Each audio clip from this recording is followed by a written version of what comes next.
You did hint that you could relate to the pressure that Charlie was facing. Again, you're very vocal about what Israel's doing in Gaza and beyond, and have been even before October 7th. What type of pressure have you faced, especially more recently? From my personal experiences with pro-Israel Americans and the bullying tactics and the intimidation they engage in and how they've targeted me and my family, it's not just that they want to bankrupt you or ruin your life financially. They want to get you to shut up. And I think I'm a pretty effective communicator when it comes to this issue. I care about it deeply and I'm pretty informed on it. And then by censoring me and intimidating me, if it works, it's going to send a message to everyone else. And I don't blame anyone for mistrusting our government. Our government has historically lied to us. I am unwilling to believe anything until I see hard evidence.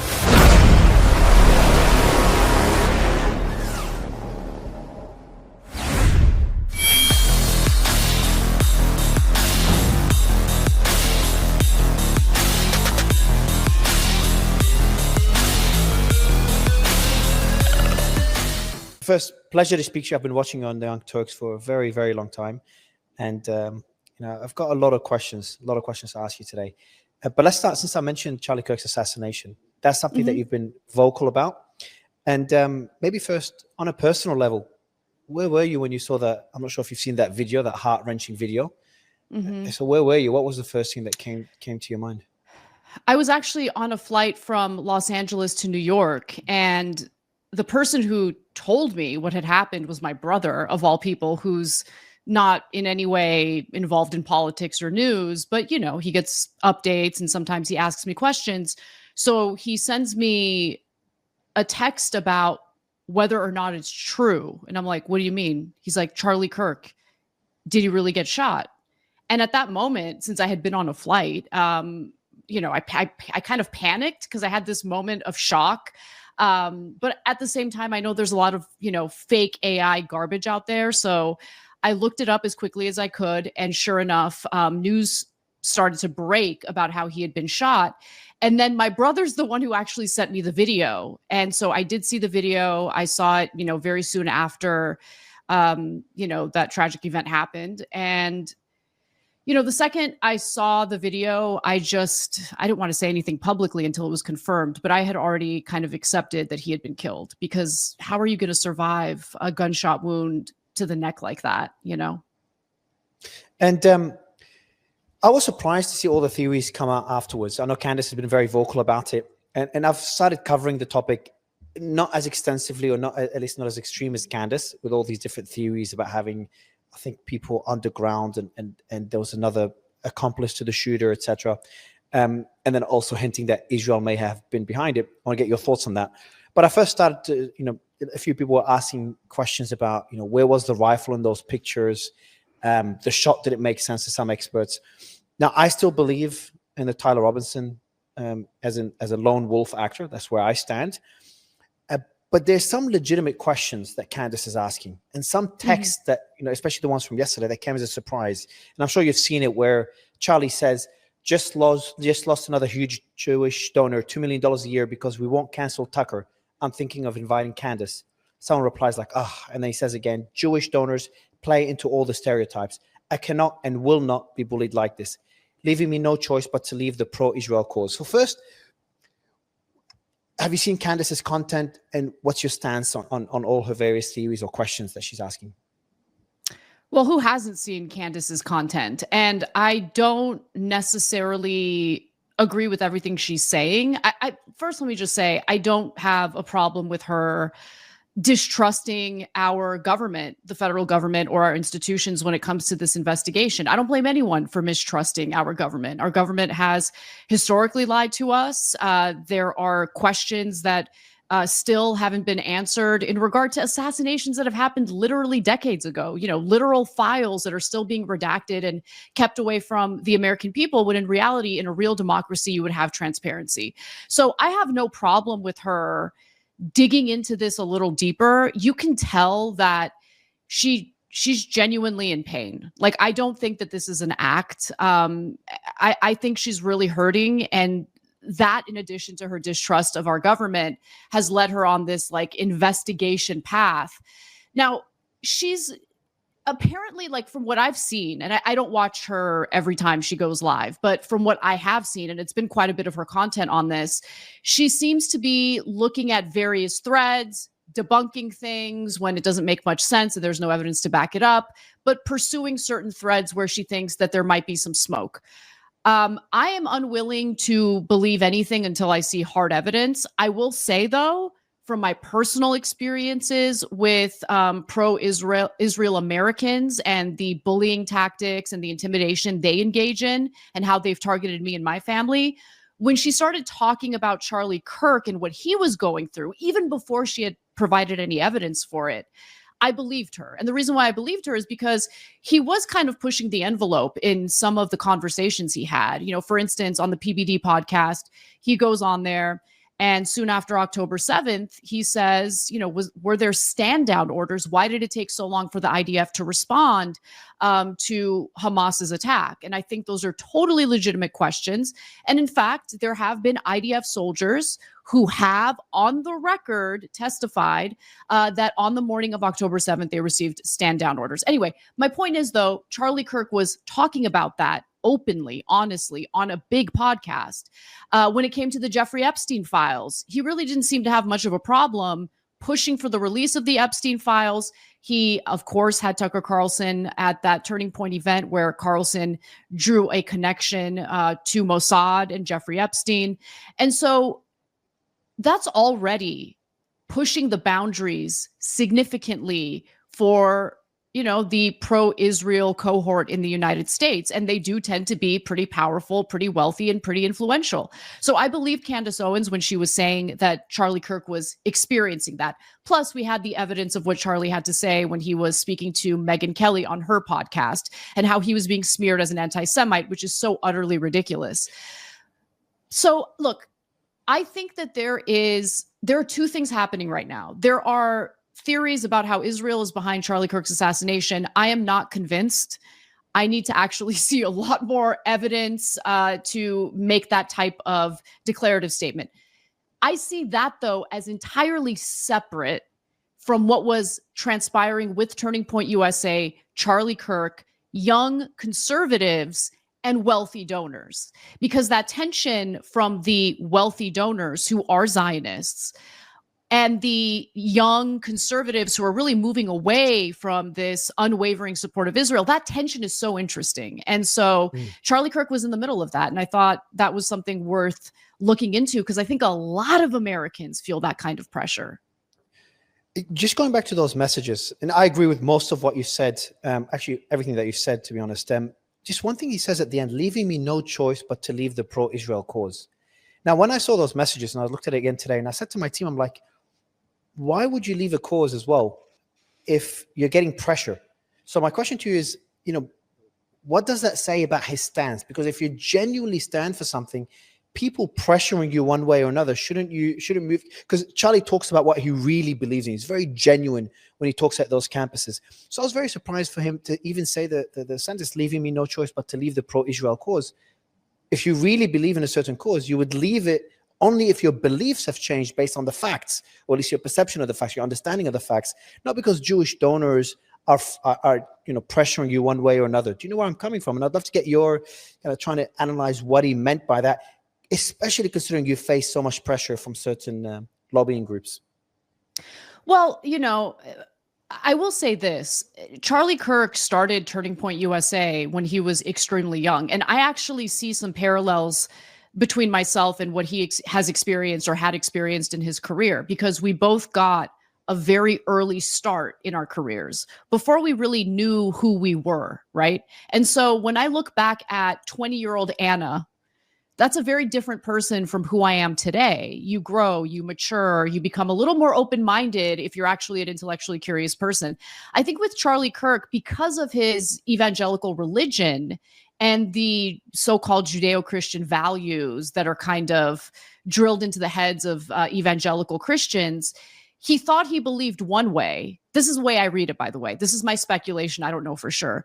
But I'm guessing that because of what has transpired in Gaza and honestly the Middle East overall over the last 2 years, if you are rooted in reality and you're paying attention to what's really going on and you're absorbing accurate information, how could you not question Israel, the reality of the United States and its alliance with Israel, whether or not that alliance is really beneficial to the American people? Of course, you're going to start asking those questions, especially if you are one of these Trump supporters who sincerely believes in this "Make America Great Again, America First" ideology.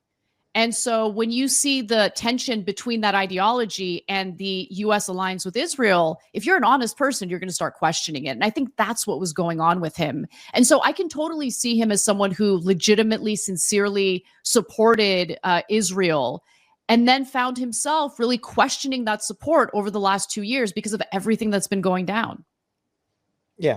And I think one thing that you or Tucker said in that interview that you guys had was that, it's very admirable when someone could change their stance. It's not easy to do so. And I think that's something that people should respect. If someone changes their stance, that takes courage because you're sticking with facts, or at least new facts that are coming about. You did hint that you could relate to the pressure that Charlie was facing. Again, you're very vocal about what Israel's doing in Gaza and beyond, and have been even before October 7th. What type of pressure have you faced, especially more recently? Well, a very organized and orchestrated attempt to get me banished from the various, platforms I appear on, either for interviews or panel discussions or debates. And when they realize that that's not going to happen, right? I mean, the thing that gives me confidence is I made a very conscious decision to not be wealthy and continue working at the Young Turks. And the reason why I made that decision is because I have the confidence that I'm working for a company, an employer that is going to have my back regardless of what my opinions are. So to me, that is worth like my weight in gold. It's like the most important thing in the world to be able to have that kind of editorial freedom. Once they realized they can't really hit me where it hurts, which is financially, they started looking up family members of mine. Family members of mine who have never uttered a single word about Israel publicly, who don't really pay attention to what's going on because they have busy lives and they're just trying to make ends meet. They're targeting those individuals. They're contacting their employers and attempting to get them fired from their jobs simply for being associated with me, simply for being family members of mine. That's the kind of people we're talking about here. So the intimidation tactic. Who's they, Anna?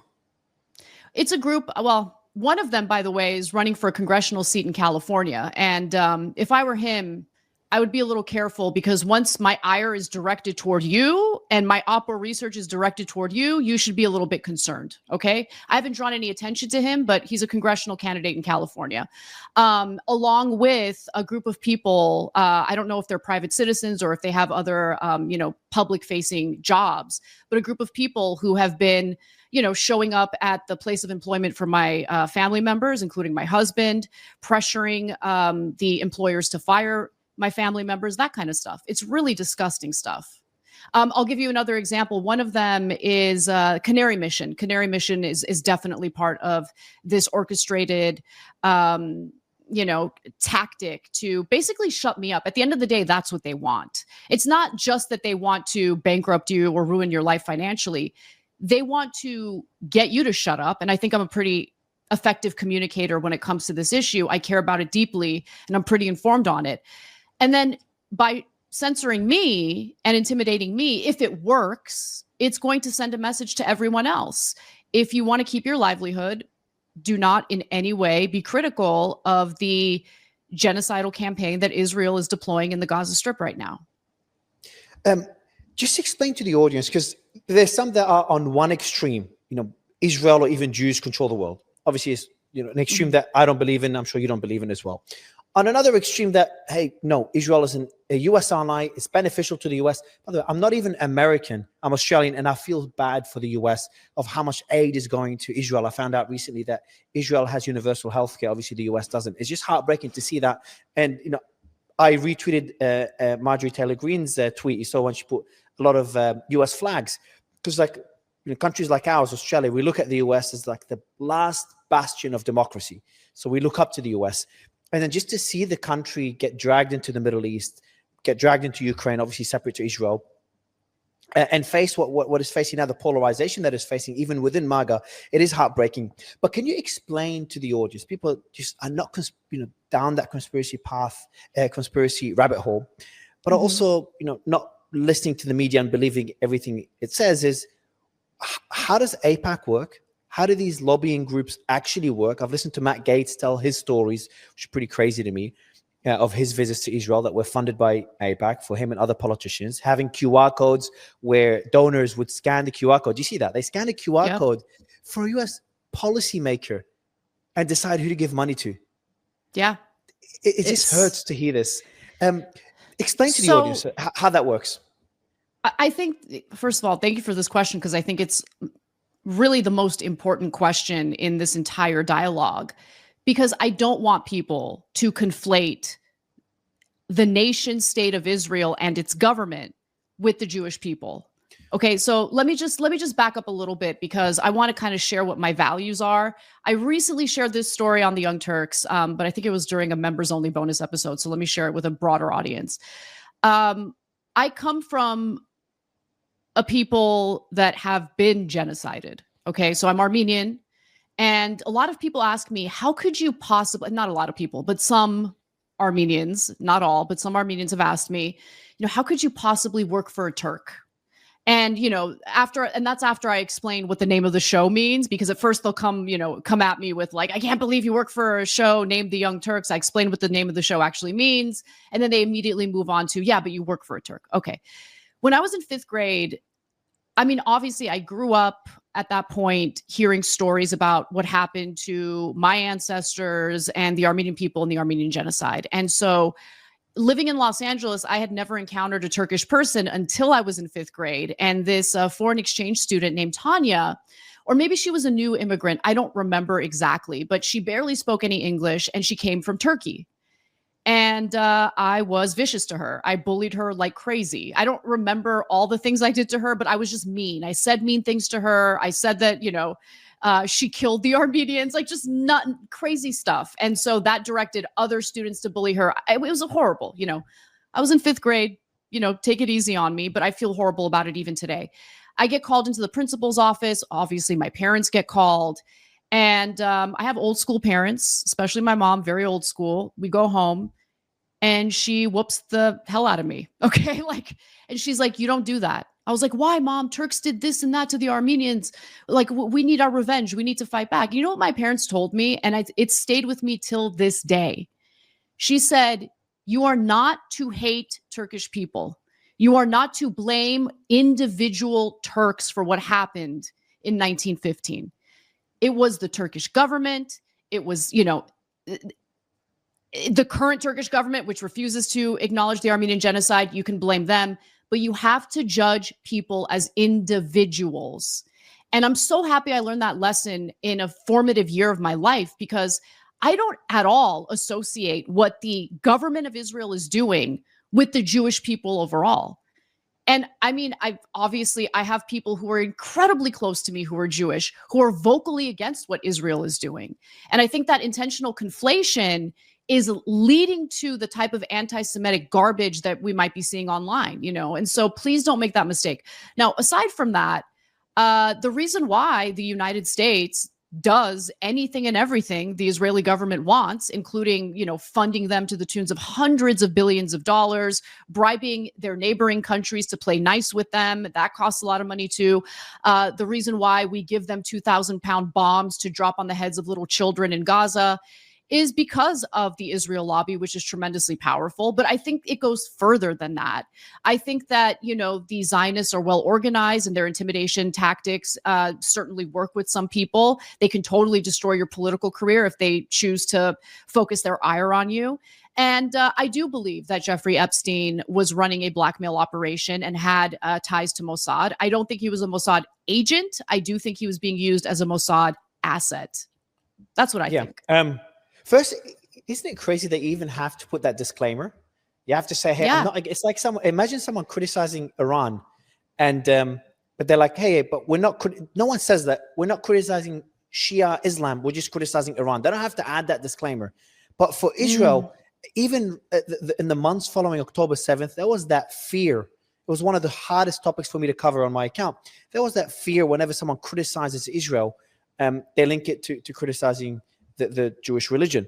And for me to see also Ted Cruz kind of use that strategy on Tucker Carlson in that interview, people of that caliber, people that were friends at one stage, probably still friends maybe, was just mind-boggling. But then when I started reading into it, do you think that was an intentional strategy used by certain? Yes. Okay, it wasn't. It was part of their strategy. Yes. The reason why we find ourselves having to draw these clear distinctions over and over again is because there was an intentional conflation of the government of Israel with the Jewish people overall. And so criticizing, they do that on purpose. So if you criticize the Israeli government, they can automatically call you an anti-Semite, even though you have no hatred in your heart at all for Jewish people, at all. I had never once been called an anti-Semite in my life until recently because of how vocally critical I am of the Israeli government. And how could you not be? Can you imagine if Russia were carrying out the exact same atrocities that the Israeli government is carrying out right now? Seriously, ask yourself that question, because those atrocities would be cited by our federal government day in, day out to essentially drum up more support to get even more involved with what's going on in Ukraine. But it's really interesting. We have high standards for every other world power. But when it comes to Israel, they get to do whatever they want. And if you criticize them, you're an anti-Semite. And what's so sick about this, Mario, is that there are anti-Semites out there. There are hateful, terrible people out there. And when you start calling people who aren't anti-Semites or start accusing people who aren't of being anti-Semites, well, then that just makes you question whether actual anti-Semites really are what anti-Semites when they're called that. It's like calling someone a Nazi. It's like you diminish what the Nazis, the horrific things they've actually done when you just throw these terms around. But then again, I'm a free speech absolutist. So if someone wants to call me, you, a Nazi, an anti-Semite, a terror sympathizer, some people call me a pro-Israeli as well, or a genocidal person as well. So I get attacked by both sides. It is part of. It's always when you cover a story, you try to be objective about it, because I'm very nuanced. I want to get your thoughts, because it took me longer than you to get as critical as you when it comes to what Israel's doing in Gaza, and to understand the amount of influence Israel has in the US. But I'm still a lot more nuanced when it comes to what's happening in Lebanon, in Iran, in Yemen. Because when I look at those countries, I'm like, they attacked Israel first. Hezbollah attacked Israel first, right after Hamas. And Lebanon is a free country. They have their own airport. They're a democratic state. Iran keeps calling for the death of Israel, and they support all these proxies around Israel. The Houthis attacked Israel right after October 7th. So I'm like, Israel attacking, of course, some groups within Syria. Israel attacking those various groups, the various proxies, and Iran. There's a debate to be had. But I think that debate for Gaza, and I'd love to get your thoughts, maybe you disagree with me, but for Gaza, debate passed a very long time ago, tens of thousands of deaths ago. So that's where I stand on Israel. That's why I get criticized by people that are pro-Palestine whenever I'm critical of, let's say, Iran, or I'm critical of the Houthis. But what's your stance on Israel? Do you believe in the greater Israel theory? I'm more optimistic. Yes. Absolutely. Okay, you do. But what about Jordan and Egypt? What about Jordan and Egypt? They've normalized relations.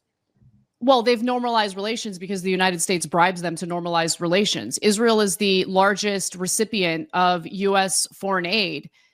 Second in line is Egypt. We literally pay them to play nice. But I want to go back.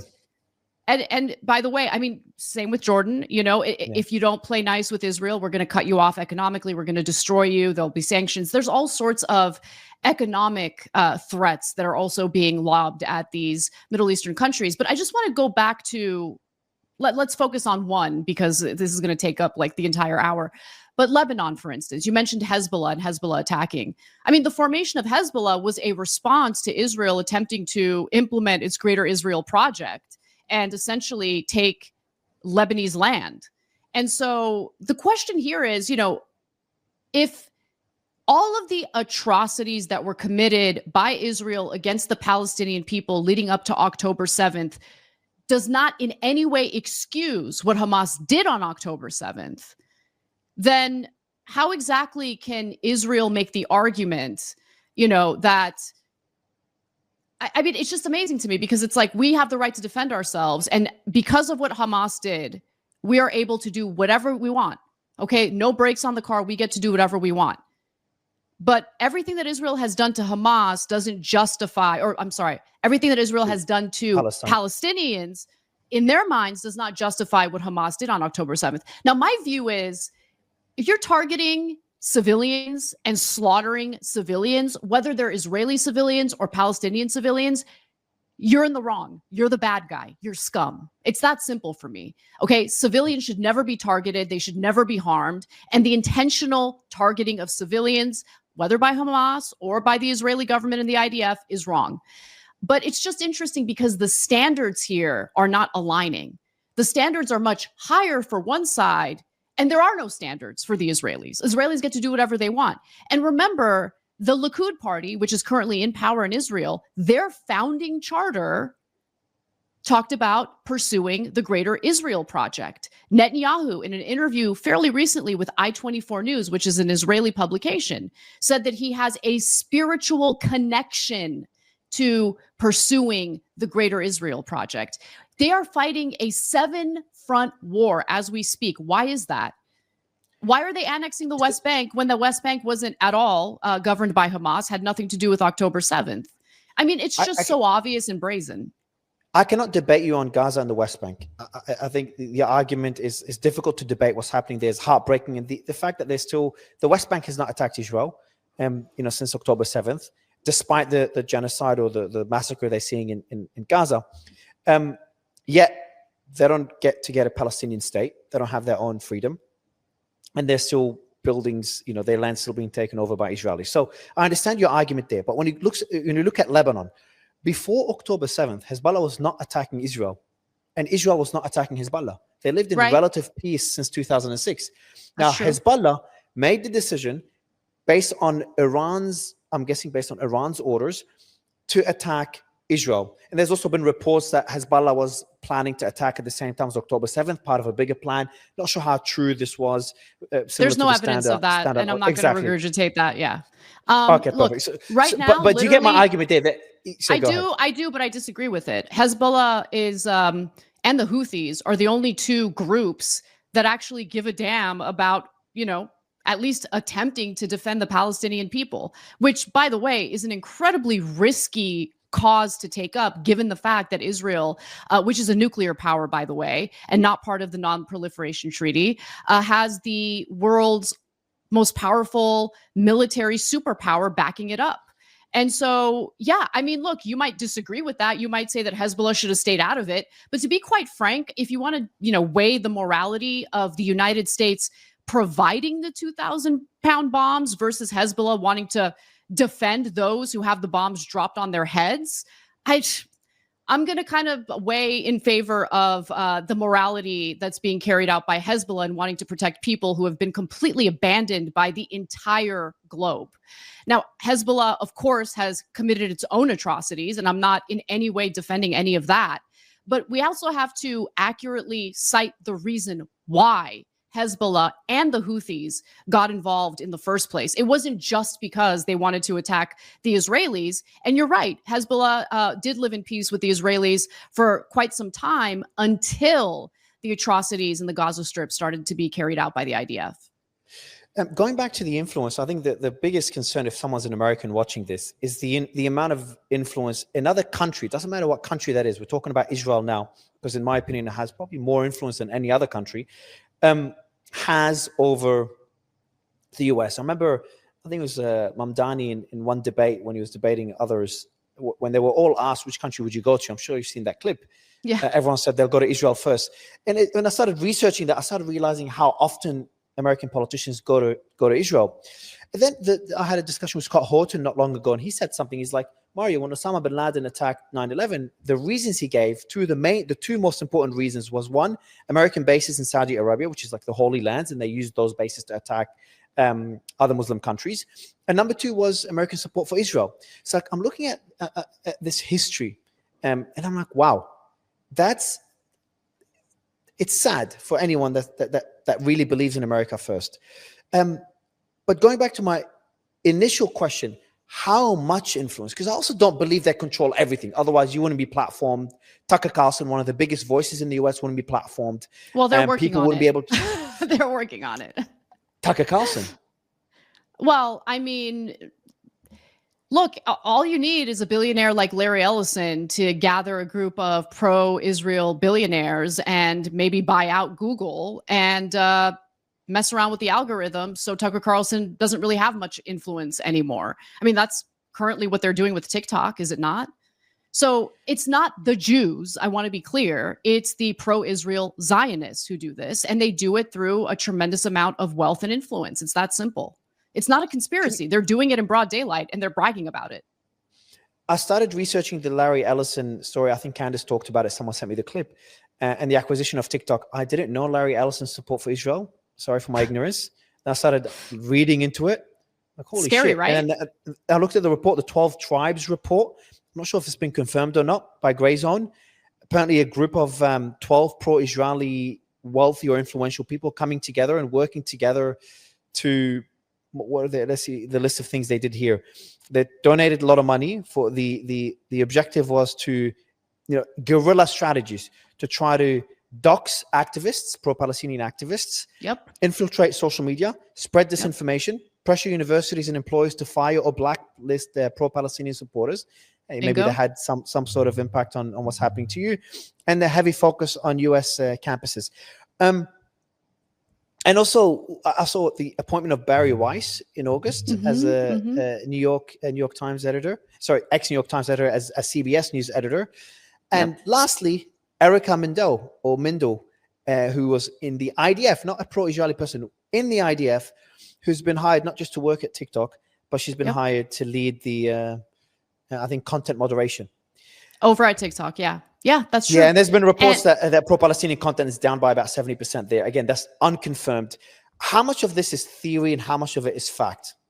Oh, it's fact. It's all documented. It's documented through in-depth reporting. It's documented through these individuals themselves openly discussing the need to take over these social media platforms. In regard to Barry Weiss, the founder of the Free Press, which is a very pro-Israel publication, in fact, put out honestly, one of the most repulsive pieces I've read probably in my career, denying that Israelis are being starved to death in Gaza as we speak. And so David Ellison, I'm sorry, what did I just say? Palestinians. Yeah, Palestinians. Israelis starved to death. Yeah, Palestinians. Oh, yeah, Israelis starving the Palestinians to death. But Barry Weiss, is someone who's very pro-Zionist. Her publication became appealing to David Ellison, that's Larry Ellison's son, who merged with CBS, Paramount Sundance, I believe, merged with CBS, and then he named Barry Weiss as editor-in-chief and bought the Free Press for $150 million, which is a laughable valuation, but whatever, just put that aside for a second. And he said on the record, according to the Financial Times, that what appealed to him about the Free Press, why he was willing to shell out so much money for it, is because of its pro-Israel bias. So listen, I understand that there are all sorts of tropes out there about the Jewish people, and they are tropes. But when it comes to people, pro-Zionist, Zionists, pro-Israel people like these billionaires that we're talking about right now, they do have influence, and they use that influence specifically on behalf of Israel. And by the way, Larry Ellison is the single largest donor to the Israeli Defense Forces, which the friends again, of IDF. For all the Americans out there, all the America First folks out there, he funded or is the largest single donor to a foreign military. So another thing that's surprising is they also hold these dinners, I think once a year, and all these wealthy people come up. I think it's in the Beverly Hills, and that's the Friends of the IDF. That's where Larry Ellison was the biggest donor in 2 years, 2014, 2017. And essentially they gather, there's Americans gathering on a yearly basis to fund the IDF. Now, that's a foreign military. Like, imagine if I told you Americans come together on some campus to fund the Russian army or the Ukrainian army, or even a European army, the German army. That sounds very weird, maybe legal, just very, very odd. Now, I applaud look, I also want to, and I might get some criticism for this. I think also Americans that are Jewish and they believe Jews deserve their own country. I believe so, especially after the horrors they've been through. And they want to fund Israel to develop a nation. That's great. That's fine. If they do it at the cost of the US, that's their decision. And if Israel's helping them build that influence, great for them, great for Israel. It's coming at America's cost. That's the first issue.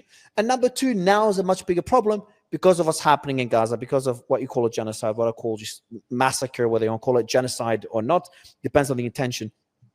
But it does seem that it seems to be unraveling right now. Actually, no, I'll take it back. On one side, it's unraveling because people like yourself and Tucker and others like him are, so vocally critical of Israel, people within the MAGA base. But then on the other side, we just saw the acquisition of TikTok by Larry Ellison. Now, I'm not saying they will censor pro-Palestinian voices. I hope they don't. Maybe I'm wrong. Call me naive. But which argument do you agree with? Is it unraveling right now, or are they gaining more and more influence? We saw what Netanyahu said to those influencers. He literally said a few months ago that the battlefield now is on social media platforms, and he labeled TikTok as the number one threat. I'm paraphrasing here. So do you think that influence in the US, it is actually unraveling, or is getting stronger after October 7th? So the attempt to take hold of the narrative and control the means of communication, really, I think is a futile effort, because the media, not just in America, but around the world, is just too diversified at this point. You can't really control the narrative, certainly not after 2 years of everyone seeing all of these people in Gaza suffering, all of the bombings, the complete leveling of the Gaza Strip, all those children dying, their limbs blown off. You can't erase 2 years of that. So I actually think the efforts to control the narrative and censor people, especially at this point, is going to be counterproductive. I mean, I'll give you an example, and I kind of hesitate to mention his name because every time anyone does, like his supporters will start kind of coming after you or coming at you. But, one of the most censored people for a while had been Nick Fuentes. And during the time of his ban, he only became more and more influential. And so I'll give you another example, what just happened in Nepal, where you have these, young Nepalese individuals who wanted to overthrow the government succeeding at doing it. But prior to doing it, the government that's now been overthrown tried to censor or block social media, and it didn't work. And so I have hope that, all of this money that's being shelled out by American Zionists is just money wasted, because people know too much at this point. And more importantly, okay, this is something that I don't think the Larry Ellisons of the world understand. The quality of life for Americans in America has been rapidly decreasing year after year after year, regardless of what administration is in charge. So when we see the quality of our lives and the continued diminishment of the quality of our lives, and then at the same time, we see that so much money without any debate is sent over to Israel so they can literally engage in atrocities and war crimes, that leads to resentment and anger. So if anyone is sincere about their concern about anti-Semitism, understand that the anti-Semitism isn't the result of people like me who are critical of a foreign government. The anti-Semitism is the product of our government neglecting the American people and putting us in more debt in order to finance the atrocities of a foreign country. That's the reality. Yeah. I want to go to the Epstein story. That one is just, comes on and off from the news. When I did a deep dive into it, and I did 2 long interviews with Mike Benz about it. First, it is not a conspiracy theory to say that Jeffrey Epstein was part of various intelligence services, or at least worked with various intelligence services, including Mossad. Israeli prime minister visited him dozens of times. That alone says a lot. That's one of many other indicators. There's so many indicators if anyone digs deep into it. Now, what I'm trying to understand is, why are they trying to bury it? Like, what's there? Like, it's had such a negative impact on Trump, who's doing, I'm sure you disagree with a lot of what he's done. I think he's done a lot of great things. I've been pretty surprised by other things he either hasn't done or that he the Venezuelan, what could happen in Venezuela, I'll be critical of. Anything to do with foreign intervention, I'm critical of. But he's also done a lot of great things in terms of cutting, focusing on cutting the debt. But that story, I know OBB, we could talk about later. But the Epstein story, though, is just mind-boggling because it did split his base in half. Mm-hmm. Why? What do you think is there? Well, I mean, you got to remember one of the main reasons why Trump was so appealing, why so many people were enamored with him, is that he presented himself as the end of a Democrat versus Republican paradigm that seems more and more like a uniparty type situation when it comes to questions of the so-called deep state, foreign policy, corporatism. You have two parties that seem to be in cahoots on some pretty big issues that matter the most to the American people. Trump comes in, he presents himself as the guy who's going to drain the swamp. He's the guy who's going to go after the deep state. And so when it became clear that he's actually the product of the deep state, the individuals in his base who are actually sincere about their America First ideology are going to turn on him. And, at this point in America, I try to hold on to some of the optimism or some of the upsides to what's going on. And so for me, leading up to that moment, I had really questioned whether Trump supporters were genuine when they talked about wanting America to be first, to actually take care of our own people first. But this rift in Trump's base has allowed for someone like me to recognize the portion of Trump's base that I'm actually very willing to work with in order to accomplish policies that benefit the American people. It's been a very clarifying moment for me. Now, why is Trump engaged and his administration engaged in this obvious cover-up? It's so clear. I mean, Pam Bondi had a hearing yesterday before the Senate Judiciary Committee, and she was very defensive. And it was very obvious that she was hiding something. She was lashing out at everyone. It was quite a sight. So if you haven't seen it, you should take a look.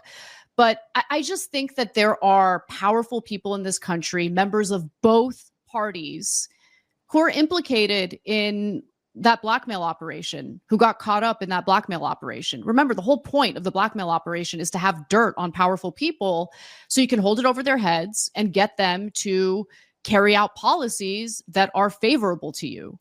And so I just think there's a lot of embarrassing stuff that powerful people on both sides of the political aisle do not want released. And that could include Donald Trump. Honestly, I think with Trump, there's also the fear of assassination. I think people fear for their lives if they stir the pot too much. So I think that's what's going on. But obviously, I'm speculating. I want to be clear about that. But that's what appears to be going on, if you ask me. So on the last point, you think Trump...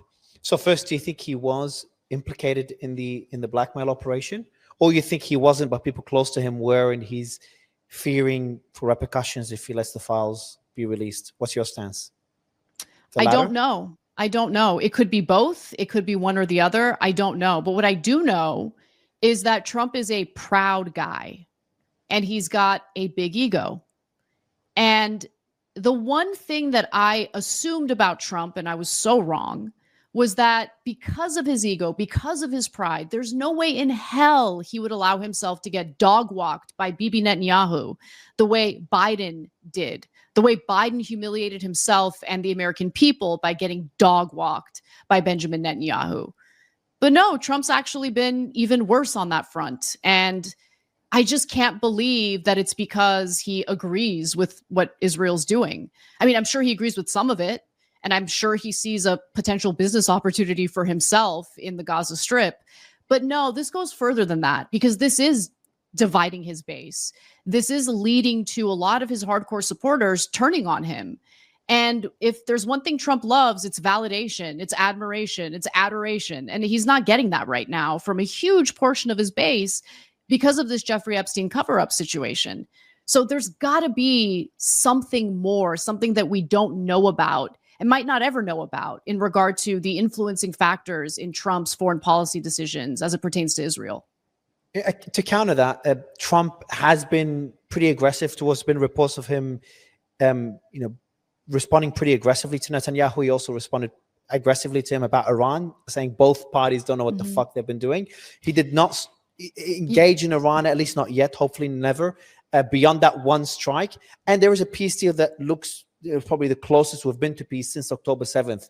Do you think that he is at least better than Biden when it comes to Gaza? I want you to look up, and this is important, I want you to look up the reporting from former IDF soldier and Axios reporter Barak Ravid during the Biden administration, where the same articles were being written about like, oof, Biden met with Netanyahu and he told him what's what and told him, you better stop. It's all BS. Okay. Sure. The difference with Trump is that there's an example of him actually saying it publicly.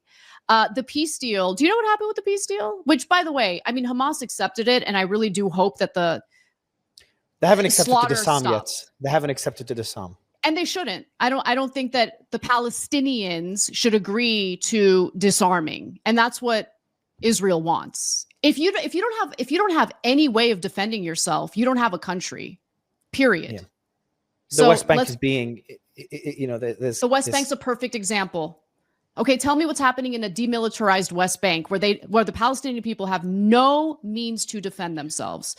But let me just go back to the peace deal, because if you can remember, when Trump had announced the peace deal in that joint press conference with Benjamin Netanyahu, there was a reference to Arab leaders who looked at it and they approved it as well. They said there's some good things in here. Yeah, we approve it. What most people don't know, and is reported by Jeffrey Sachs, along with John Mearsheimer, is that after Trump met with the Arabs and they agreed to that deal, his administration then meets up with Ron Dermer, okay, Netanyahu's one of his top advisors, helped him get elected in 2009, that guy, and the Israelis, and they changed the terms of the deal, okay, without advising with the Arabs. So what Trump was advertising was a deal that the Arabs did not agree to. It had been changed behind their backs. And Hamas, by the way, still agreed to the core of it, right? The core of it, meaning we're going to return all of the prisoners. All of the remaining prisoners are, IDF soldiers. Some of them are no longer alive. I mean, it's miraculous at this point that any of them are alive, given what's been happening in the Gaza Strip.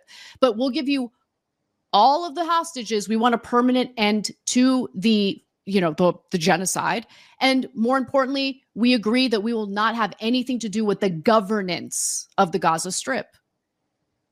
And we'll see what happens. But look, I don't think that the real obstacle to peace has been Hamas, which, by the way, was propped up by the Israeli government, by Benjamin Netanyahu himself, who facilitated the funding of Hamas through Qatar. Let's be clear about that. I think the real obstacle to peace has been Israel, because let's not forget what the actual objectives of the Israelis under the Likud party happen to be. Their founding charter wasn't a lie. They're going to pursue the Greater Israel Project. That's why they're fighting a 7-front war that they're dragging the United States into, a country that is drowning in $37 trillion in debt. Trump added another $4 trillion in debt thanks to the big, beautiful bill. And we're spending $1 trillion a year just on servicing that debt. We are literally borrowing money to hand over to Israel. It's insane. It's sad. There is one positive development from all this. And going back to your interview with Tucker, and you kind of hinted at it, I see that both sides are starting to rally against certain issues. Both people from the right and the left want to see the Epstein files. That was one thing that we saw. Agreement from both sides. I interviewed Ro Khanna on this, and he was with Thomas Massie as well, Marjorie Taylor Greene, Nancy Mace. And we also see both sides coming together. Again, you and Tucker are a good example when it comes to putting America first over any other country first, XYZ first, in this case, Israel. Can you expand on this shift? Maybe expand on your interview with Tucker and your private conversations with him. I'm sure it came as a surprise to you having those discussions, seeing his stances and how much you agree on. Yeah, I mean, look, well, I don't disclose private conversations and, I'm going to respect that. But aside from that, I'll say this about not just Tucker Carlson, but literally any other American where we find common ground on any particular issue, especially an issue as consequential as the U.S. alliance with Israel. if we agree, I'm going to take the win and I'm going to work with you. And I don't want to say I was surprised by Tucker's views on Israel in particular, because prior to me going on his podcast, I had, watched quite a bit of his content just to make sure I knew what I was getting myself into. I was really nervous, though, because I didn't know if, there's a lot of fakers in media, a lot of people who purport to be one thing when they're actually the antithesis of, the values they're projecting onto a screen. So I didn't know if I could really trust him going into it. And I was nervous, very nervous, but he's authentic. He's definitely, what he's saying is what he means. Yeah. He's very authentic, and you get nothing really out of putting your ass on the line to be critical of Israel. There is no benefit to you personally by doing that. And he's been willing to do that as someone on the right. I mean, it's bad enough if you're on the left, but there's a larger cohort of people on the left who historically have been critical of our relationship with Israel and what Israel has been doing to the Palestinian people, less so on the right. But I think what has changed, what has shifted, is that when we look at the conditions on the ground here in the US and how much our people are suffering and how we are essentially disposing of our resources in order to help another country build its empire, yeah, that's going to make you upset, and you're going to want to end that paradigm. You're going to want to change that. And I think that's what's happening with Tucker. Like, my parents immigrated here in, the late 70s, early 80s. And so I guess my family isn't as rooted in the United States as Tucker Carlson's family has been. That said, I freaking love this country. This is my country. I love it, and I want to protect it, and I want my people, the people in this country, to thrive. If I feel that way, imagine how someone who has like much deeper roots in the United States feels about wanting to improve conditions on the ground here. So I think he's being authentic, and I just, on a personal level, I disagree with him on some, political issues, mostly social issues, but on a personal level, getting to know him has been actually very delightful. And I never thought in a million years I would say that. He's actually a good person who just has a different point of view on some of these social issues. But the way that he had been portrayed, and the way he's being portrayed right now, I think is inaccurate, to say the least. On the other side of that coin, though, we are seeing more and more polarization in the US. That's been scary. And what's scary to me more than the heartbreaking assassination of Charlie is the reaction of some others. And I saw you in Destiny. I had a chat to Pierce after that. I think you were on Pierce Morgan at that time, and me and him went back and forth on this. We talked about how you kind of agreed more with people like Tucker than you did with people on the far left. And seeing those people celebrate such a gruesome death was pretty scary. What do you make of this? Like, I'm worried, and what I asked Pearson and Patrick in that same period is that I asked them, is that a flaw of democracy? Because if it is, that's pretty scary. Is that a flaw of free speech as a free speech absolutist? What does that mean for other democracies? No, I don't see it. I don't see it as a flaw of democracy, because think about just look at Destiny right now. I mean, we responded to Destiny. I mean, he was chided, ridiculed, yelled at, obviously, for the disgusting, deplorable things that he had to say. And I think that that is something that should be protected. I think he has the right to present himself as a gross person I would never want to associate myself with. Just like we have the right to push back as aggressively through our rhetoric, of course, through our dialogue as we want. And so I don't see that as a failure of democracy at all. I do think that there are powerful forces in this country that benefit from ordinary people being divided. Because when people come together and work together to fight for the types of policies that Americans want, well, that's powerful. So divide and conquer is a very real tactic. And I think what ordinary Americans, I'm not talking about the power players, I'm talking about ordinary American citizens, need to keep in mind is that these forces exist. They want you to hate your fellow American. You might disagree with American voters on issues, and that's okay. That's supposed to happen in a democratic system. But if you have been persuaded to hate, to loathe, to want to fight and cause physical harm to citizens of this country, fellow Americans, someone that you actually do have a shared identity with, well, you've been played. And I want you to realize that. Because, by the way, I was played for a really long time. And I woke up to it, and I'm doing my best to try to get people to understand, look, I'm not doing a grifting technique of moving to the right to make money. Okay. My views are very clear. And if I do change my mind, I'll be obvious and very overt about what I changed my mind about, why I changed my mind. There's no grifting happening. It's stupid. There's even like two buckets. Like, why would we put someone in two buckets? Issues are a lot more complex than left and right. Exactly. It doesn't make any sense. So like the point that I'm trying to make is, yes, let's engage in spirited debate. I get that I get passionate. I mean, you've seen me on Piers Morgan. Like there's been more than a few times where I've like lost my composure.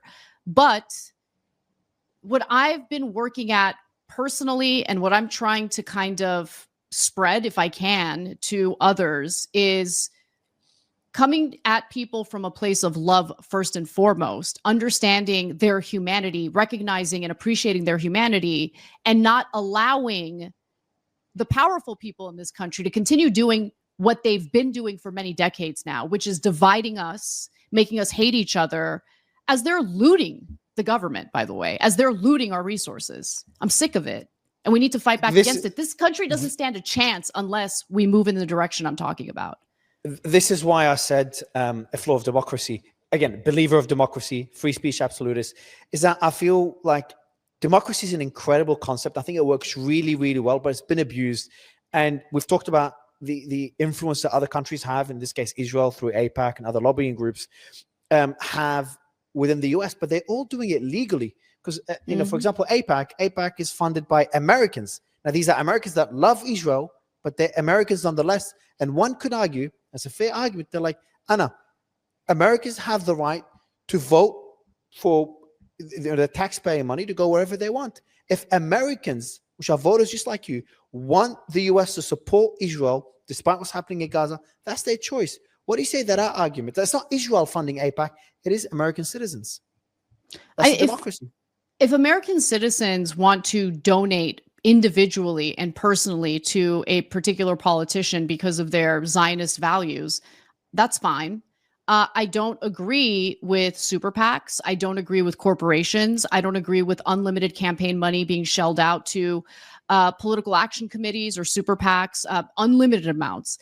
Once you do that, you undermine democracy. The whole notion of one person, one vote no longer really matters because that money is so influential. I mean, Miriam Adelson giving Trump $100 million in the 2024 election. By the way, the string attached was just let Israel annex the West Bank, which they're engaging in right now as we speak. Okay. That money comes with very specific strings attached. And, there's also the issue of dark money where you can have think tanks, for instance, think tanks like, what's his name? Anthony Blinken, prior to being named as part of Biden's cabinet, was the head. He was the founder of, I believe it was West Exec. I can't remember the exact name, but it was a think tank that was essentially serving all sorts of foreign clients, including Israel. Okay, well, those clients are going to give you money, obviously. And then all of a sudden, now you're in the executive branch. You're working in Biden's administration. And we saw quite a bit of Anthony Blinken as opposed to Joe Biden when it came to these press conferences as answering questions about what we're doing in Israel. Yeah. That corruption undermines democracy. The same think tanks that recommended for the US to invade Iraq. Exactly. What a stupid decision. Anna, absolute pleasure to have you. Thank you for everything you're doing, and thanks for coming on the show. I'd love to have this conversation again. I'd love to come back on again, Mario. It was my pleasure. Thank you.